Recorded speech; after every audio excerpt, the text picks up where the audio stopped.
There's a clip of you 8 years ago where you're talking about his dad, right?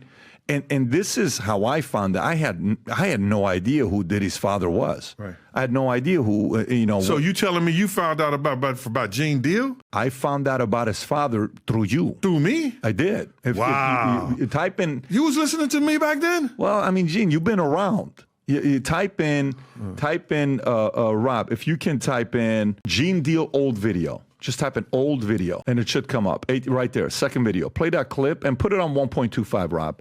Speed. Yeah, just put on 1.25. Go for it.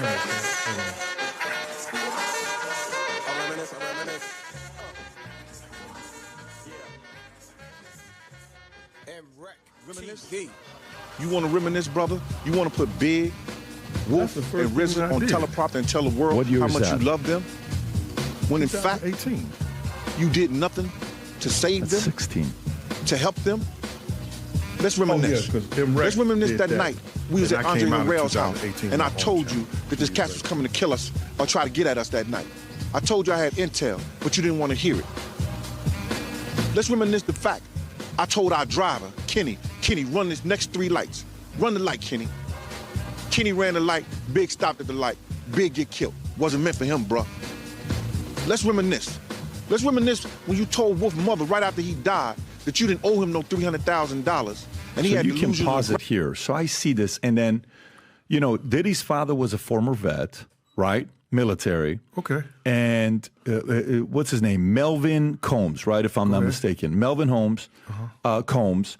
And he used to sell heroin in Harlem. And apparently he used to be one of, it says Frank Lucas, but it was Nicky Barnes that he used to work. He was one of Nicky Barnes' associate, but even Frank Lucas said that he had a relationship with, Melvin. This is what I've heard. These are the stories. That's not true, brother. Okay. And I'm telling you what I've read and heard, and I want to kind of hear your thoughts. And then he dies in 72, right? Right. We've heard all the stories of, I've looked at to see who's, Zip on all these other names that you hear about. And then, Puff was 3 years old when that happened. And he wasn't on stage. I think he's given a talk at one of the schools that he went to. He's given a talk and he says, hey, I had to learn when I went to school here on my second days when I found out what my dad used to do. I was told a different story about my mother. So what do you know about who his father was? I know for what his father was by New York Freddie Myers, who ran that area over there. His lieutenant, Omar, used to finance, like we giving block parties and things like that for the kids and everything. He had fish stores, he had barber shops, beautician shops, restaurants and everything. So when we was giving parties and everything, block parties, giving 100 bags back to the kids and stuff like that, Omar used to give us money to finance that. So now I think Freddie Myers had just came home from jail. He tried to talk to Russell Simmons. Russell Simmons wouldn't have a conversation with him. And Russell Simmons used to work for him before he went to jail because he was starting a record label himself, Freddie Myers. Freddie Myers said, he told me that he had a glass table with nothing but $100 bills all through the glass table stacked up. And it was a glass table, $100 bills stacked up in it, like blocks of $100 bills, and then the glass table had $100 bills in it too. He said, I want to talk to you. Heard you was a good dude and everything like that. He said, I tried to talk to Puff, and I want to tell him the truth about his father. So this is a stand-up guy who did all this time and came home. He said, Puff's father was a part of my crew.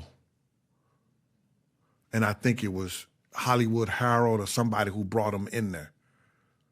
You understand? He said that Puff's father ratted and snitched the crew out. And this is how he did it. They had a cop that was working for Freddie Myers' crew. They caught Puff's father in something. And they gave the cop $10,000. And the cop brought them back the recording and the written statement of what he said about the people or the members that he had in the crew. And Puff's father, doing that, told the cop the only reason he was snitching because he had to make a wedding that he couldn't miss. Freddie Myers told the guy who brought him in the fold of the crew, yo, you got to get rid of him. Is Freddie Myers one of Nicky Barnes' associates? I don't know how associated they were, but I know Freddie Myers ran that whole area around there, from the Foster Projects, from 110th Street all the way to 118th Street. You know, now, did he have some dealings with Nicky? They all in the same business. You understand? Nicky Barnes leaves. He becomes an informant. Frank Lucas leaves. He becomes an informant. Right. So now, you know, you're saying the rumors that maybe his father was one as well. This is what Freddie Myers told you. Yeah, New York Freddie. Right. Is telling me. And he even said it, I think he said it in one of those documentaries he did. So now he said, he told the individual that he had to get rid of him. He said, young fella, the dude that killed Puff's father was crying the hardest at the funeral carrying the casket. I heard you say that. I heard you say that in another interview. Now that came from Freddie Myers. Right. I didn't ask for that information. Okay, so let me ask you this: at the parties, when you were, you know, the whole famous parties that we all read about, what's it called? What's the parties called, Rob? There's a name for it. Puffy Flavor Camp. Yeah, the Puffy Flavor Camp. All those stories. That was after me, brother. That was after you. That was after me. So you never saw anything with Usher, Bieber. This is not your era. No, that's after not you. my era. Okay. A couple parties I seen and I knew that they were spiking drinks. My girl was at the New Year's party, right? I'm at the front door. I got to make sure everybody got their passes and everything like that. So then my girl and her girlfriend is in the party. So they get bottles of champagne, you know what I'm saying? And I'm looking for them. After everybody comes, they close the door. So I'm going knocking in doors, looking at people. I'm looking for my kid's mother now. What the fuck, what's going on? And I'm getting hysterical. So I decided to go to the car, and I looked in the car. She was in the car asleep. She said, Gene, we started drinking the champagne, and I didn't feel good. And me and Debbie came here and went to sleep. I was like, oh, shit. Meaning something was done to them, or no? They just went to, nothing was done to them? Nothing was done to them. Okay, so they had drank something. Spice, whether roofies, whatever they put in there. Whatever they put in there, they was what you call. But she knew enough when she wasn't feeling good to go to the car. So what else did you see? What else did you see with, you know, or maybe not even see? Did you hear anything Puff tell you, like when it comes down to Tupac, or when it comes down to, you know, Biggie? Was there anything you saw about the fact that in your mind you feel Puff was tied to? The story comes out. I mean, literally, Daily Mail story. Rob, if you want to pull it up. Diddy is named 77 times in Tupac Shakur's murder documents after gangster Dwayne Keith Davis accused him of paying $1 million for the hit. This is 6 hours ago, 8 hours ago that just came out, right? So Keith Davis, 61, accused of orchestrating a drive-by shooting that killed Tupac in 1996. He pleaded not guilty, first-degree murder. This continues.